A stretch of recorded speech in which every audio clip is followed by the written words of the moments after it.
Techno എന്നുള്ള കമ്പനിയുടെ പുതിയ ഫോണാണ് ടെക്നോ കാമോൺ i4. 10,000 രൂപയ്ക്ക് താഴെ വരുന്ന ഈ ഒരു ഫോണിൽ നമുക്ക് ട്രിപ്പിൾ ക്യാമറ ലഭിക്കുന്നുണ്ട് എന്നുള്ളതാണ് എടുത്തു പറയേണ്ട ഫീച്ചർ. അപ്പോൾ ഇന്ന് നമ്മൾ നോക്കാൻ പോകുന്നത് ടെക്നോ കാമോൺ i4 എന്നുള്ള ഫോണിനെ പറ്റിയിട്ടാണ്. അതിനു മുമ്പ് നിങ്ങൾ ഈ ചാനൽ ഇതുവരെ സബ്സ്ക്രൈബ് ചെയ്തിട്ടില്ല എന്നുണ്ടെങ്കിൽ സബ്സ്ക്രൈബ് ചെയ്യുക, അടുത്തുള്ള ബെല്ലൈക്കണും എനേബിൾ ചെയ്യുക. ടെക്നോ കാമോൺ i4ന്റെ ഡിസ്പ്ലേ വരുന്നത് 6.2 ഇഞ്ച് HD+ ഡിസ്പ്ലേ ആണ്.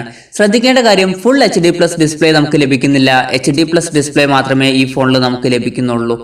പിന്നെ വാട്ടർ ഡ്രോപ്പ് നോച്ച് ഡിസൈനുമായിട്ടാണ് ഈ ഒരു ഫോൺ വരുന്നത്.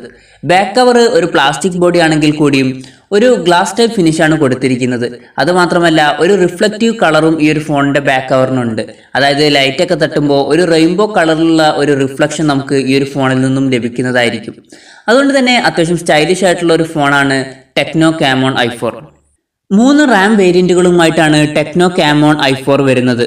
2 GB റാമിന്റെ ബേസ് വേരിയന്റും 3 GB റാമിന്റെ മറ്റൊരു വേരിയന്റും 4 GB റാമിന്റെ മൂന്നാമതൊരു വേരിയന്റുമാണ് വരുന്നത്. 2 GB റാമിന്റെ കൂടെ നമുക്ക് 32 GB ഇന്റേണലും 3 GB റാമിന്റെ കൂടെ 32 GB ഇന്റേണലും അതുപോലെ 4 GB റാമിന്റെ കൂടെ 64 GB ഇന്റേണലുമാണ് വരുന്നത്. ഇനി മെമ്മറി എക്സ്പാൻഡ് ചെയ്യണമെന്നുണ്ടെങ്കിൽ നമുക്ക് ഡെഡിക്കേറ്റഡ് മെമ്മറി കാർഡ് സ്ലോട്ട് ലഭിക്കുന്നുണ്ട്. അതായത് 2 സിം യൂസ് ചെയ്യുമ്പോൾ തന്നെ ഒരു സെപ്പറേറ്റ് മെമ്മറി കാർഡും നമുക്ക് യൂസ് ചെയ്യാവുന്നതാണ്. പിന്നെ 2 GB റാമിന്റെയും അതുപോലെ തന്നെ 3 GB റാമിന്റെയും വേരിയന്റിൽ നമുക്ക് മീഡിയാടെക്കിന്റെ ഹീലിയോ A22 എന്നുള്ള ക്വാഡ് കോർ പ്രോസസ്സറാണ് ലഭിക്കുന്നത്. എന്നാൽ 4 GB റാം വേരിയന്റിൽ നമുക്ക് ലഭിക്കുന്നത് മീഡിയാടെക്കിന്റെ P22 എന്നുള്ള ഒരു ഒക്ടാ കോർ പ്രോസസ്സറാണ്. ഈ ഒരു പ്രൈസ് റേഞ്ചിൽ ഇത് അത്ര നല്ല പ്രോസസ്സർ ഒന്നുമല്ല എന്നതാണ് എൻ്റെ ഒരു അഭിപ്രായം.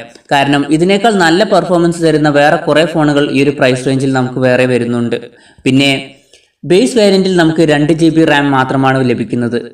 സാധാരണ 9,600 രൂപ പ്രൈസ് റേഞ്ചിൽ വരുന്ന ഫോണുകളിലൊക്കെ നമുക്ക് കുറഞ്ഞതൊരു 3 GB റാമെങ്കിലും ലഭിക്കാറുണ്ട്.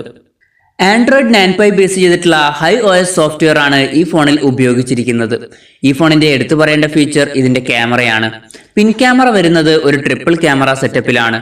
13 മെഗാ പിക്സലിന്റെ f1.8 അപ്പേർച്ചറിൽ വരുന്ന ഒരു മെയിൻ സെൻസറും 8 മെഗാ പിക്സലിന്റെ ഒരു അൾട്രാ വൈഡ് ലെൻസും പിന്നെ 2 മെഗാ പിക്സലിന്റെ ഒരു ഡെപ്ത് സെൻസറുമാണ് വരുന്നത്. ഈ ഫോണിൽ ഫ്രണ്ട് ക്യാമറ വരുന്നത് 16 മെഗാ പിക്സലിന്റെ f2.0 അപ്പേർച്ചറിൽ വരുന്ന ഒരു സിംഗിൾ സെൻസറാണ്. അത്യാവശ്യം തരക്കേടില്ലാത്തൊരു ക്യാമറ പെർഫോമൻസ് ഈ ഒരു ഫോണിൽ നിന്നും നമുക്ക് ലഭിക്കുന്നതായിരിക്കും. 3500 mAh ബാറ്ററിയാണ് ഈ ഫോണിൽ നമുക്ക് ലഭിക്കുന്നത്. പിന്നെ റോക്കറ്റ് ഫാസ്റ്റ് ചാർജിങ്ങും സപ്പോർട്ട് ചെയ്യുന്നുണ്ട്.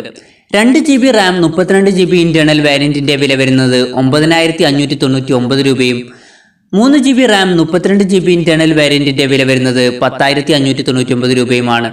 4 GB റാം 64 GB ഇന്റേണൽ വേരിയന്റിന്റെ വില വരുന്നത് 11,999 രൂപയുമാണ്.